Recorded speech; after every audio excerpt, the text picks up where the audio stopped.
To Santa Barbara. This is Sandspit down there. Looking very nice, but this is going to be one of the areas of interest tonight. Winds are picking up across Santa Barbara County, passing canyon winds. We have a wind advisory in place. More on that coming up. Beyond KSBY photos, we love them every day, and Cecil Horton is a regular contributor.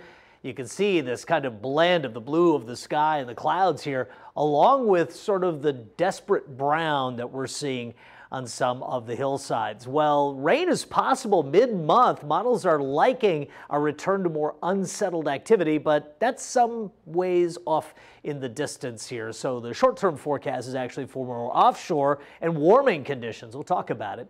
So right now it's 69 Santa Barbara and 72 in Paso, 63 in San Luis, 65 Santa Maria, and 60 in Vandenberg. And the winds right now are 15 to 25 miles per hour. All that energy up here does go through the passes and canyons later, and that's why we have that sundowner in place. Dew points, they're sort of middling on the Central Coast. They're in the mid-40s and low 50s, so it's going to be another cool night. The interior dew points are very low. 25-degree dew point in Paso Robles will allow those overnight lows to get down into the lower 40s. With all that wind energy out there, the buoys are reporting about a 5-foot significant wave height off the coast right now. Hourly for Paso Robles looks like this tomorrow, mid-70s, and you'll note not a lot of wind flow here up in North County. That won't be the case, though, elsewhere. San Luis Obispo will get up into the mid-70s or very close, but the afternoon winds up to 20 miles per hour. There is a bit of morning offshore. It's not particularly strong, but it'll be strong enough to keep us from seeing a lot of marine cloud cover. What we see will be very patchy and wiped out early by both the offshore and then the really strong onshore. And that's going to be the case essentially most of the rest of the week. That's the wind advisory. We talked about that. It's in place through 3 o'clock in the morning. Cloud cover situation looking pretty good. Now, up here in the Pacific Northwest, there's a lot of cold air that has sunk south out of Canada. So not only do we have to deal with the cool air, possibly freeze warning conditions up in the Redding area.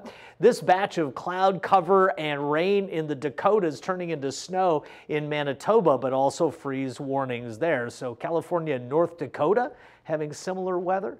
Okay, the breeze of today turns into an offshore wind later on tonight and early tomorrow. And again, that's repeated the next several days. But on Wednesday, we'll get a better offshore push, and that will leap those daytime highs back into the 80s for coastal areas. But again, the afternoon onshore wind will keep it pretty comfortable in terms of the overnight lows. So I still think it's good sleeping weather, even though the daytime highs are creeping up. The overnight lows will stay on the mild to cool side.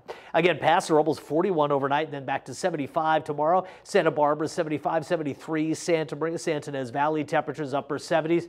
Just 60s in the Cuyama Valley for 39 as a low tonight as well. 38 California Valley, 72 tomorrow, 72 at AG, 68 Pismo Beach. Again, plenty of sunshine to be had at beaches, but again, that afternoon wind will be sizable. So if you want to head out for pleasant conditions, the morning is the best. Again, Wednesday and Thursday, fairly warm, back up into the 80s in Santa Maria and Santa Barbara.